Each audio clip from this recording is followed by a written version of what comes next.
A'udzubillahi minasyaitonirrajim. Bismillahirrahmanirrahim. Assalamualaikum warahmatullahi wabarakatuh. Alhamdulillahi rabbil alamin. Asyhadu an la ilaha illallah wahdahu la syarikalah wa asyhadu anna Muhammadan abduhu wa rasuluhu la nabiyya ba'dah.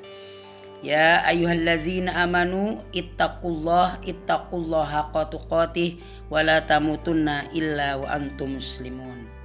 Allahumma anta rabbi la ilaha illa anta khalaqtani wa ana abduka wa ana ala ahdika wa wa'dika mastata'tu a'udzubika min syarri ma sanatu abu'u laka bi ni'matika alayya wa abu'u bi dzambi faghfirli fa innahu la yaghfiru dzunuba illa anta. Alhamdulillahirabbil alamin. Segala puji bagi Allah yang mana atas nikmat kesehatan yang Allah berikan kepada kita, sehingga alhamdulillah pagi ini Ustaz Husni bisa menyapa anak-anak semua dalam keadaan sehat walafiat. Sholawat dan salam marilah kita sampaikan kepada qudwah hasanah kita Nabi Muhammad Sallallahu Alaihi Wasallam, para sahabatnya, keluarganya dan umatnya yang senantiasa istiqomah di jalan Islam. Masya Allah. Pada kesempatan ini alhamdulillah kita bisa bersilaturahim, bisa saling watawassaw bil haq watawassaw bis sabr. Tentu anak-anak di rumah dalam keadaan sehat insya Allah.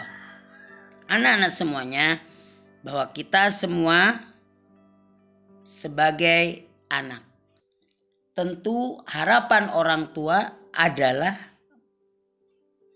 mendambakan anak yang soleh. Ya, sebagaimana doa Nabi Ibrahim dalam surat As-Saff ayat 100. Ya Tuhanku, anugerahkanlah kepadaku seorang anak yang termasuk anak yang soleh. Hampir kita pastikan bahwa semua orang tua menghendaki anaknya ingin menjadi anak yang soleh, karena itu menjadi dambaan orang tua. Oleh sebab itu anak-anak semuanya, mari kita berusaha dengan sekuat tenaga kita memohon pertolongan, memohon petunjuk, memohon kekuatan pada Allah Subhanahu wa taala agar kita menjadi anak yang soleh. Karena anak yang soleh itu anak yang bisa membawa kebahagiaan khususnya buat keluarga. Dan dengan anak yang soleh ini juga bisa memberikan kemaslahatan buat orang-orang yang ada di sekitarnya. Allah berfirman dalam surat Ali Imran ayat 113 sampai 114 yang artinya mereka itu tidak sama. Di antara ahli kitab itu ada golongan yang berlaku lurus. Mereka membaca ayat-ayat Allah pada beberapa waktu di malam hari, sedangkan mereka juga bersujud. Mereka beriman kepada Allah dan hari penghabisan. Mereka menyuruh kepada yang ma'ruf, mencegah dari yang munkar, dan bersegera mengerjakan berbagai kebaikan. Mereka itulah termasuk orang-orang yang soleh. Nah, dari ayat tersebut bahwa tanda anak-anak soleh itu yang pertama selalu membaca Al-Quran di malam hari. Ya, kita harus memahami bahwa ayat Allah itu luas. Sebagaimana dalam surat Al-Quran surat Fusilat ayat 53, kami akan memperlihatkan kepada mereka tanda-tanda kekuasaan di segala wilayah bumi dan pada diri mereka sendiri, hingga jelas bagi mereka bahwa Al-Quran itu benar. Nah, kita berarti untuk menjadi anak yang soleh itu dianjurkan satu, membaca Al-Quran khususnya di malam hari. Yang kedua, selalu bersujud. Jadi baca Al-Quran kemudian dilanjutkan dengan bersujud, memohon pertolongan Allah, memohon petunjuk Allah.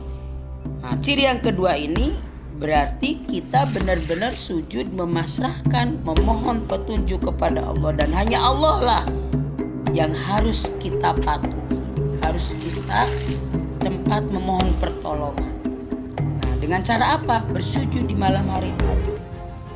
Jadi ciri yang kedua, kalau kita ingin menjadi anak yang soleh, atau ciri anak yang soleh itu adalah dia membiasakan untuk bersujud. Terutama sholat wajibnya tidak boleh lupa. Bahkan harus disiplin tepat waktu. Laki, ayo ke masjid, seperti itu. Ya. Yang ketiga, ciri dari anak yang soleh itu dia beriman kepada Allah Subhanahu wa Ta'ala dan hari akhir. Tidak menyekutukan, tidak mengadakan, ada sesembahan selain Allah. Dia hanya percaya tunduk kepada Allah Subhanahu wa Ta'ala. Dan dia juga percaya kepada hari akhir. Kenapa? Karena dengan percaya kepada hari akhir, maka anak yang soleh itu dia akan selalu mempersiapkan, bahkan selalu berusaha mengerjakan amal-amalan soleh yang akan membawanya ke surga. Karena dia yakin bahwa nanti akan ada hari perhitungan setelah kematian. Ya. Oleh sebab itu, sebelum Allah menetapkan ajal kita, bahkan nanti kemudian suatu hari berkumpul dengan yang namanya hari kiamat, maka bersiap-siaplah untuk senantiasa menghiasi diri dengan berbagai kebaikan, berbagai aktivitas amal soleh.